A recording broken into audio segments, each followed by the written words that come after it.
All right, we're starting with breaking news. Davis police say a person of interest in the recent series of stabbings has been detained. So this is in the area of Pine Lane and Colby Drive. ABC 10's Alicia Machado is live in Davis right now, gathering all of that information. Alicia, what are you hearing and seeing right now?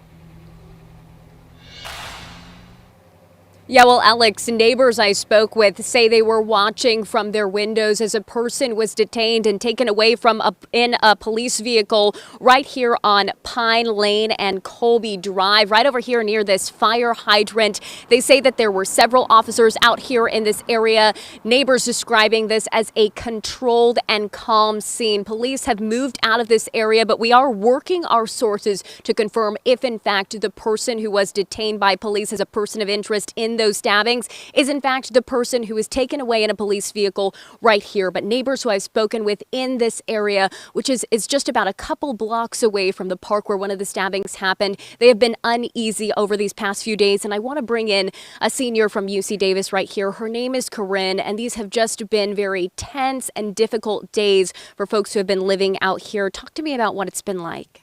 Yeah, it's been really hard, just not being sure whether or not we should be going to class, running errands and leaving the home at all. So it definitely brings us some peace of mind to know that maybe someone who could be a suspect has been detained, and we're just hoping that this will all be over soon. Talk to me about what it's been like to hear of all these, consecutive stabbings one day after another. What has it been like? Has it put you guys on edge? Definitely. It's been very scary, especially personally, I didn't know any of the victims, but knowing people who were close with at least one of them, it's really just sad and honestly terrifying. Does it give you some peace of mind, or even will you rest a little bit easier tonight knowing that someone's been detained? Definitely. I will definitely feel a lot better just knowing that someone has been brought in who matches the description of a possible suspect. Thank you so much for speaking with us, Corinne. We appreciate you. And like Corinne, many other neighbors here have been hoping and praying in these past few days that a suspect might be brought in by police. So hearing that a person of interest has been detained has brought a little bit of peace of mind or even a little bit of comfort for neighbors who have been double checking their doors, making sure that their windows are locked, making sure that their kids are safe and back home at night. Alex? All right, Alicia, thank you so much. We appreciate it. And if you are just joining us here, there have been several stabbings in Davis over the course of just the past week, and still no arrest. Again, just a person of interest being detained. But it's really changing the way that this quiet college town operates. And we know that events in the city are getting canceled. I mean, today the farmers market did not take place. Little League team practices are canceled after dark, and the night classes at UC Davis held after 6 p.m. They have gone remote. And come 8 o'clock tonight, some businesses in Davis will close their doors early, like the Davis Food Co-op. They are closing at 8 p.m. instead of 10 p.m.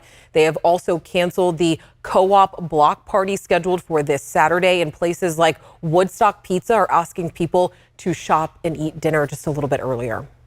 Everything that we do, not just the decisions to change store hours, but all of the decisions that we make are with the community in mind, because we are truly comprised of the community here. And you can see where the stabbings happened on this map. The two deadly stabbings that happened last week were at two different parks in the city. And the other night, a woman was stabbed through her tent in downtown Davis. And we know that two of the victims were part of Davis's unhoused community, and the city is responding with extra resources for those people living on the streets. And Becca Habegger joins us from Davis and is at the site where that Monday stabbing just took place. It's here, officials tell us, near 2nd and L Streets in Davis, where an unhoused woman was stabbed through her tent on Monday night. Let me say that again. She was stabbed through her tent where she slept, her only barrier to the outside. Now, others in her encampment heard her scream. The attacker ran away, and she's recovering in the hospital tonight. But her stabbing, as well as the first stabbing, another unhoused man in Davis's Central Park, has the unhoused community here fearing for their lives. It's just shattering to, this kind of crime. It's crazy. And Bill Movey is part of the unhoused community here in Davis, where he has lived for nearly 50 years. Davis is a really laid-back community. He's living in temporary housing here at Paul's Place, a new 4-story housing and resource center. He moved in days before the first attack and says the unhoused community is on edge. Kind of anxious for everybody out there. I mean, we have our housing, but you know, a lot of people don't out there, and you know, I mean, I'd hate to be out there. He says he knows the victim of the third stabbing, the woman who survived and is recovering in the hospital.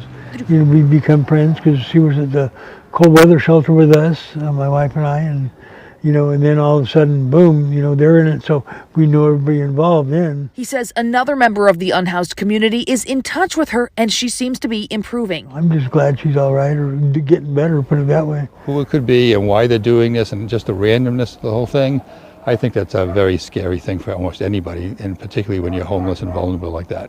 Bill Pride is the executive director of Davis Community Meals and Housing, which serves people experiencing homelessness in Davis. At last count, Pride says about 180 people were experiencing homelessness in the city of Davis, 100 of whom were living on the streets. Well, everybody wanted to come in yesterday. I mean, I think everybody in town, especially after the Monday night incident when, you know, the person went right through the tent to attack the woman, I think it brought home to everybody living homeless in the city of Davis to the idea that everybody's at risk at this point. He says in partnership with the city, his organization has opened 24 emergency beds specifically to get people off the streets while the attacker or attackers are still on the loose.